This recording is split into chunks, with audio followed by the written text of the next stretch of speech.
Namaste. Welcome back to Yoga for Everyday People. So what we're going to do now is we're going to look at how to build strength, core strength in particular.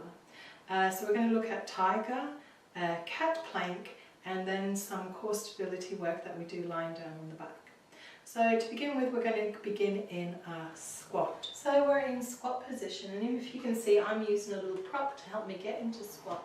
If you can't get your heels to the floor without the prop, then you just place the prop underneath your heels, or a bolster or a wedge or a blanket, so that you can be in this squat position. So I want to mobilize our back a little bit more, and in particular the nervous system. So in the squat position, we interlace the hands in front of us, rounding the upper back, and then as we breathe out, you take the chin towards the chest, and then on inhale, raise the head up. On an exhale, we take the chin towards the chest. And on an inhale, we raise the head up. And on an exhale, we take the chin towards the chest. And on an inhale, we raise the head up. We will now want to explore some tiger postures for building core strength. So we remove the prop, place the prop in front, and we come onto our hands and knees. Honour the knees, place a blanket beneath them if that's appropriate for you. You want to check that one fist fits between the knees, and that's usually a good indication of hip width. And then the hands need to be directly beneath the shoulders. And we lengthen through the spine, taking the tailbone up a little bit so that the lower back hollows a little. Raise the head up a little. Now as you can see, I'm using a prop. So if you find that your wrists need extra support, then use of the prop, a wedged prop like so, is a good idea. Alternatively, if you don't have a wedged prop, you can place your hands in fists. Or if your wrists are okay, your hands can come flat to the floor. So with tiger, the aim is not to raise the leg up high, but to keep the leg close to the floor. So we take a breath in and we lengthen through the spine. We become aware of the right leg, and then as we breathe out, we round the back, draw the right knee towards the pillow and take the head towards it. Then on inhale, taking the right leg back, lengthen through the spine and look forward. And notice that the toes are close to the floor, the leg is not high, the leg is close to the floor so that we're building core strength. Then on the exhale, we place the right knee down. Inhaling, lengthen through the spine. Exhale, tuck the left leg under, head towards it. Inhale, take the left leg back, lengthen through the spine. Look forward and keep the toes of the left foot close to the floor. Making sure that the left side of the pelvis doesn't drop. The left side of the pelvis is in neutral. And then on an exhale, we come back to neutral position. Inhale, lengthen through the spine. Exhale, round the back, tuck the right leg under. Inhale, lengthen through the spine, look forward. And keep the toes of the right foot close to the floor and the right side of the pelvis in neutral. Exhale, come to the start position. Breathing in. Breathe out, round left leg under. Inhale the leg back. Look forward a little.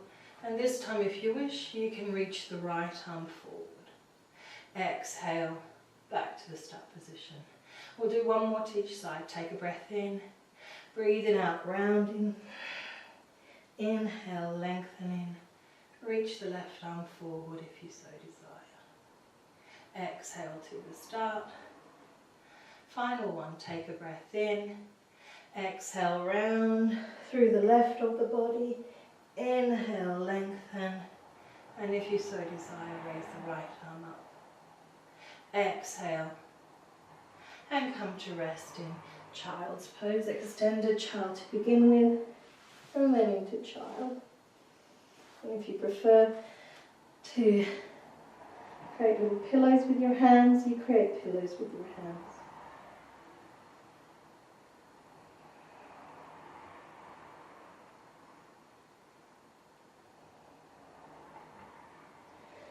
And when you next breathe out, feel the connection your gorgeous body makes to the earth. Place the hands on the sides of your face. And then on an inhale, push yourself away from the earth, uncurling vertebrae by vertebrae, coming up into a seated kneeling position, or a high kneeling position if that's better for your knees. And pause for a moment here. So next posture we're going to explore for core and upper body strength is cat plank. So you come back into your cat position and you tuck your toes under. You know how thin a sheet of paper is? We're going to slide one sheet of paper beneath each knee.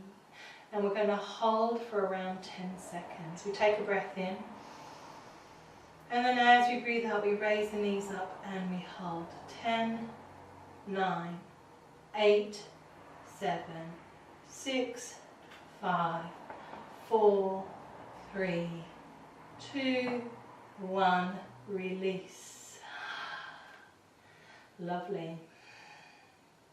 And we're ready to do one more today. We tuck the toes under. And we're ready to slide one sheet of paper beneath each knee. Take a breath in. And then as we breathe out, we raise the knees up and we hold. 10, 9, 8, 7, 6, 5, 4, 3, 2, 1. Release. And we come to rest in child's pose once again.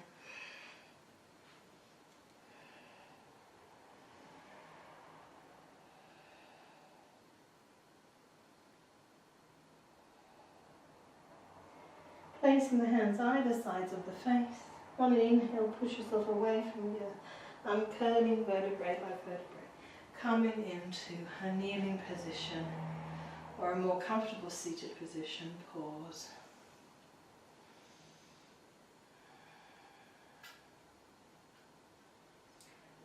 So we did 2 cat planks today, but if you feel you'd like to do more or less, feel free to explore this. Now we're going to lie on our backs in semi-supine position to explore some further core strengthening exercises. So now we're lying in the semi-supine position with a belt underneath my waist. It's really important that you've placed the belt beneath the waist and not lower down at sacrum level. The belt is beneath your waist. And we have a curve in the lower back known as the lordotic curve. And with the belt in this area, it slides from side to side.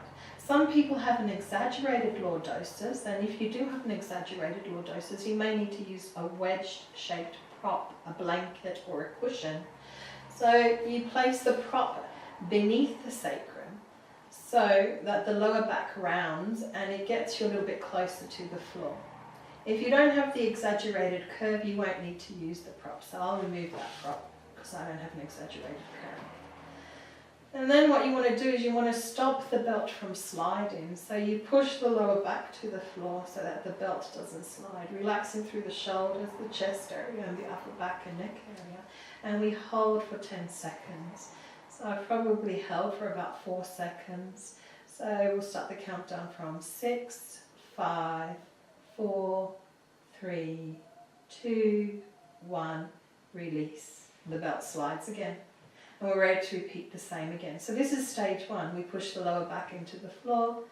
Glutes are not moving, not engaged. It's mainly belly muscles that are doing the work, and in particular the deep core muscles, and we hold. I must be in it for about 5 seconds now, so I'll start the countdown from 5, 4, 3, 2, 1, and release. And you continue in this manner until you feel your core muscles are getting quite strong. And then eventually when the day comes when you think you can go into stage 2, you flatten the back against the floor. You check that the right side of the belt is not moving. The hip joints are here. So I want to draw my right knee above my right hip joint and keep the shin bone parallel to the sky. And then I relax the right side of the leg down. Now if the belt slides even a little, it's an indication that I've rushed into this stage and I need to go back a stage. I'm ready to repeat to the left. So I release the right side of the belt, I grab hold of the left and I draw the left knee up so that the left knee is above the hip and the shin bone is parallel to the sky, and then I lower the leg down. And as I transition from side to side, the belt stays firm to the floor. So I never relax my lower back away from the floor, and then I do to the right. And then the right foot comes down, and I transition to the left. And for each transition from side to side, the belt must never move. Lovely. So that's 2 to each side. And I go right and down. So your practice is slow. You're aware of each movement. You're making sure in particular that you're not building tension in the neck and in the shoulder area. And that's 3 to each side. And I would continue in this way, and perhaps I would do 5 today, or maybe I'd feel like doing 10. Eventually I want to build up to 15, and from 15 up to 20 a day if possible. So that's 4, and we'll do 1 more to each side. And then if you feel like doing more, you can always stop this recording and do an extra 5, 15, however many more you want to do. And the last one to the left. So once you have mastered 20 of these to each side, then you can go on to the 3rd stage. We bring the right knee so that the right knee is above the hip, shin bone parallel. And we repeat, we do the same to the left. We check that the belt doesn't slide. And I become aware of the right side of the body, and I take the right foot, right leg out to a 45-degree angle. Not a 90-degree angle, not lower than a 45-degree angle, but a 45-degree angle. And then I draw the right knee back where it came from. Release the right side. And as I transition, the belt stays firm to the floor, and I extend the left leg out to a 45-degree angle. And then I draw the left leg in. That's 1. And I continue in this way. And again, I'm aware I do not want to be building tension in the neck and upper back area. And that's 2.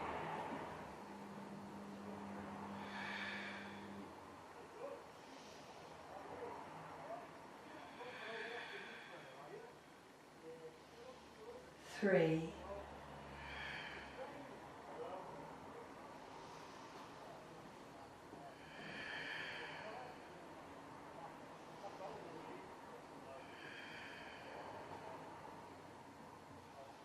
And the last one for today, which is 5.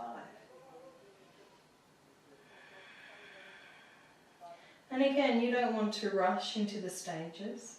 So if you find that when you're in stage 3 and the belt is sliding, that's an indication you need to go back a stage. And again, if you're in stage 3 today, we only explored 5.